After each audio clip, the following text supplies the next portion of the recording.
Deus abençoe e ilumine toda a sua vida, toda a sua casa, toda a sua família. Preste atenção naquilo que eu vou lhe falar. Principalmente o senhor e a senhora, que tem a certeza absoluta ou desconfia que foi vítima de inveja.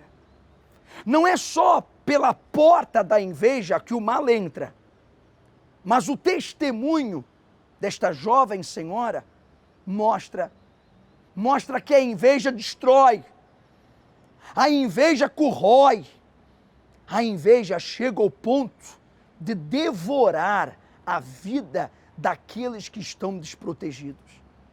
Mas a luz levanta, a luz liberta, a luz cancela toda a maldade, seja ela de inveja, praga, maldição ou bruxaria. Preste muita atenção no testemunho desta jovem senhora. Eu parecia que estava doente, eu perdia as forças do corpo, eu tentava estar de pé, mas não conseguia. Os meus pais, por não saberem o que fazer, procuraram num bruxo uma solução que só piorou. Eu, quando tinha cerca de 3, 4 anos, eu e a minha irmã fomos vítimas de um ritual. Nós não sabíamos de onde, de parte de quem é que vinha esse ritual. Pensávamos que era alguém da família, por conta de inveja, que decidiu tomar essa ação. E eu lembro-me que primeiro começou a minha irmã, ela era mais nova do que eu, começou a ficar doente. Aparentemente, de início parecia ser uma coisa normal de crianças, só que a situação começou-se a prolongar, os meus pais foram ao médico e não passava. E passado alguns dias, comecei eu a ter sintomas parecidos com os dela. Eu lembro-me que houve um dia que eu acordei de manhã e tentei levantar-me e não conseguia. Chamei logo a minha mãe, fiquei apavorada, e quando a minha mãe me colocou de pé para tentar me segurar, eu caí, porque eu não tinha força nenhuma. E os meus pais foram para o médico, a minha mãe procurou os médicos para perceber o que é que estava a passar. Eu lembro-me que tinha que tomar vitaminas, tomar aqueles pós na água, mas não resolvia. Até que houve alguém que disse: isso é um problema espiritual. As tuas filhas foram vítimas de um ritual, tu tens que procurar ajuda. Só que a ajuda que foi apresentada foi fazer outro ritual, um ritual para desmanchar aquele mal que nos estava a prejudicar. E eu lembro-me de passar por esse ritual. Aparentemente parecia ter funcionado, porque a nível de saúde ficámos bem, eu voltei a ter força, aos poucos comecei a voltar a andar, a correr, a brincar, aparentemente estava saudável, mas a partir desse dia um pesadelo começou, porque fisicamente estávamos bem, mas começámos a ser, tanto eu como a minha irmã, começámos a ter problemas espirituais.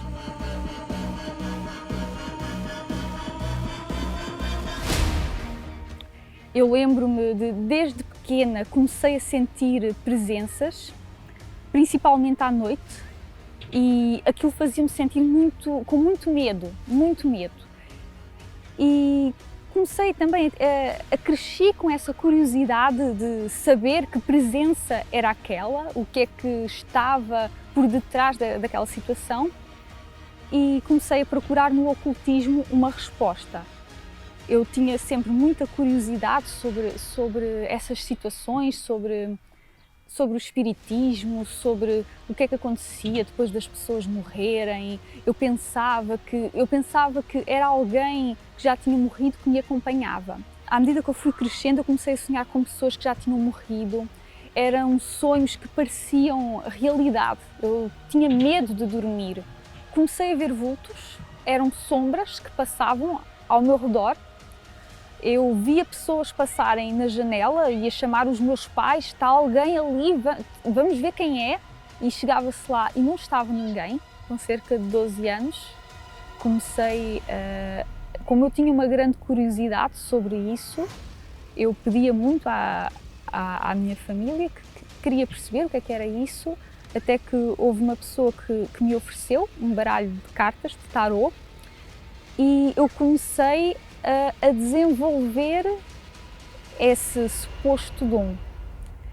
Comecei a tirar cartas na escola para as amigas, mas tudo aquilo que eu via nas cartas era tudo coisas más. Eu cresci com essa situação toda e, paralelamente, eu comecei também a querer sair à noite. Com 15, 16 anos, eu comecei a sair à noite, tinha curiosidade, já que eu não conseguia dormir, vou fazer alguma coisa para ocupar o meu tempo.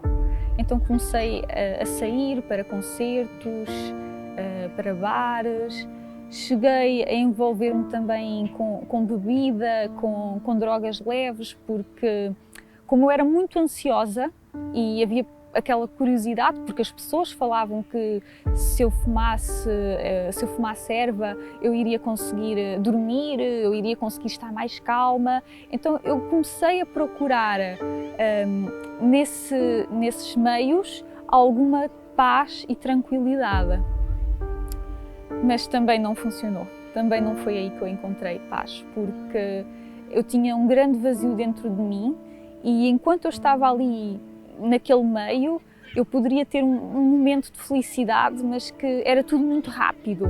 Quando eu chegava à casa, eu continuava a não conseguir dormir, continuava com o mesmo vazio interior, continuava com os mesmos medos, ou seja, não trouxe a paz que eu procurava, não me trouxe, não a encontrei.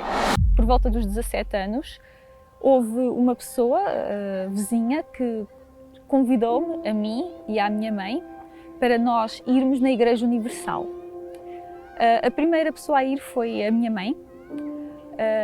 De início eu não aceitei muito bem, porque eu tinha um bocado de preconceito da igreja, pelas coisas que eu ouvia as pessoas falarem, até que houve um dia que eu acabei por decidir ir também. Queria, até porque eu já tinha procurado em tantos sítios uma solução, com 16 anos, não tinha nada a perder e decidi ir para ver realmente o que é que acontecia nessa igreja e se aquilo que eu ouvia falar era verdade. E então, a primeira reunião que eu participei da igreja, nessa noite eu já consegui dormir. Eu vi logo uma diferença, porque eu dormi e descansei. Foi diferente, senti uma paz. Comecei a participar das reuniões, comecei a ficar livre, a sentir-me leve, deixei de ver vultos, deixei de ouvir vozes, nunca mais ouvi ninguém chamar pelo meu nome quando estava sozinha. Acabou. Nunca mais tive pesadelos. Os vícios, apesar de eu nunca ter me aprofundado muito nessa área, eu também não tive necessidade de procurar mais, porque a paz que eu encontrei superou tudo aquilo que eu pensava que me trazeria alguma paz. Eu descobri que afinal não me trazia paz nenhuma e a verdadeira paz estava e está no Deus que eu encontrei na Igreja Universal.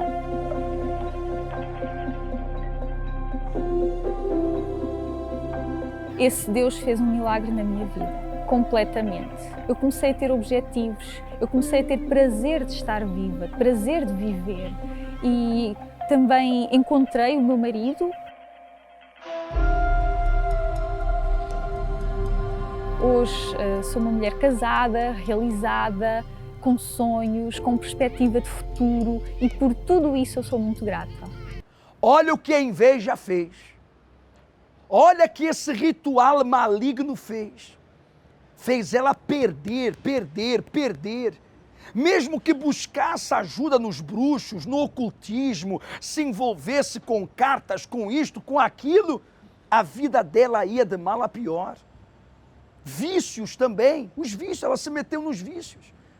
Porque quando o mal entra para matar, roubar e destruir. É por isso que você começou a perder.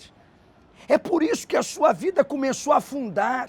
Você começou a retroceder. Mas a partir do momento que a Cátia, esta senhora, esta jovem senhora, buscou ajuda e se libertou dessas maldades, a vida começou a avançar, a progredir. Quando a pessoa busca a luz, quando a pessoa está envolvida com a luz, ela sabe onde coloca os seus pés. Ela dá passos seguros para frente. Ela não olha para trás. Ela não desanima. Ela enfrenta o que tem que enfrentar, porque ela sabe que maior é aquele que está com ela. Se a senhora ou o senhor foi vítima de alguma maldade, desconfia ou tem visto a sua vida de mal a pior, hoje, sexta-feira, você vai passar pela via dolorosa. Essas maldades serão canceladas. E traga numa folha para deixar na via dolorosa todas as suas dores e todas as suas aflições. Aqui no nosso cenáculo, eu me encontro perto do nosso cenáculo, na parte superior, na rua Doutor Brito Câmara, número 32. Nós temos 4 cultos aqui neste lugar. 7h30 da manhã, 10 da manhã, 3 da tarde e 7h30 da noite. E uma coisa eu lhe garanto, você não vai sair da mesma forma que vai entrar.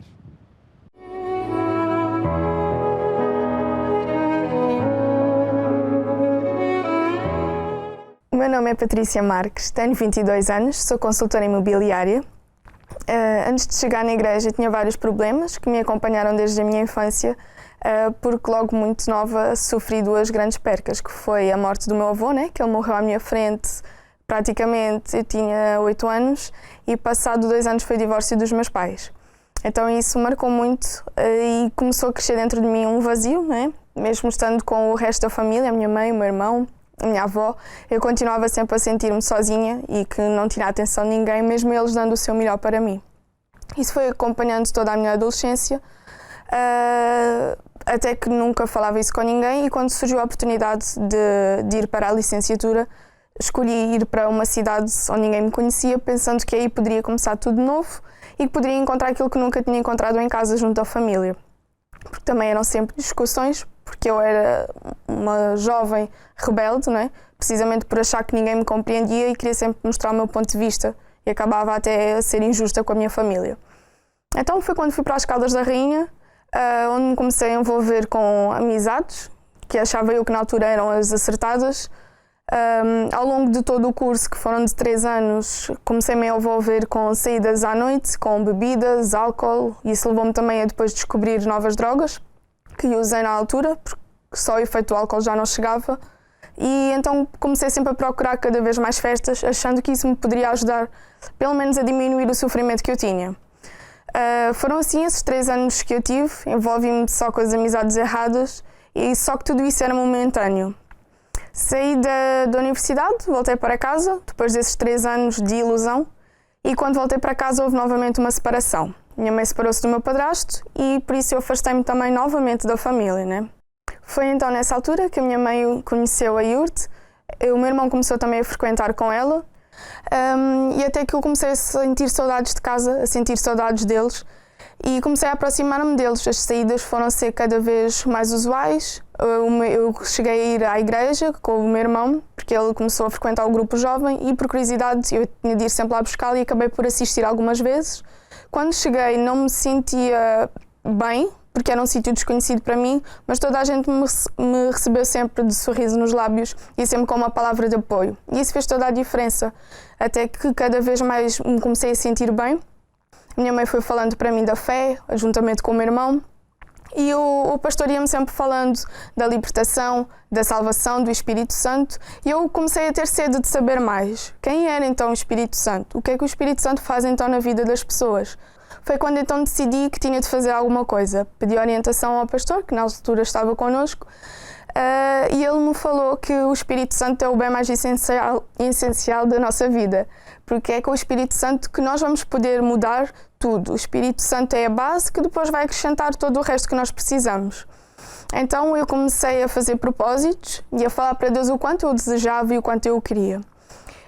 eu me lembro que tive vários meses, não é? E depois, os últimos 15 dias antes, eu fiz propósitos de oração de madrugada, fiz jejum diário, de forma a mostrar a Deus que realmente o valorizava, não é? Porque eu percebi depois que se queremos o Espírito Santo temos de sacrificar, não é? Porque não é só dizer a Deus que queremos. Deus não nos vai dar aquilo que é tão precioso sem que primeiro possamos mostrar o quanto desejamos. Então comecei a fazer essa preparação intensiva mais nesses 15 dias em que comecei a jejuar diariamente, a fazer a oração sempre, de madrugada, para mostrar então a Deus o quanto eu o queria e o quanto eu o desejava. Foi então que me meti na cabeça que naquela reunião eu ia ter de ser batizada com o Espírito Santo, porque eu não aceitava mais continuar a minha vida da forma que estava. Ou Deus me dava do seu Espírito, ou então me matava ali naquela hora. Eu falei isso para Deus.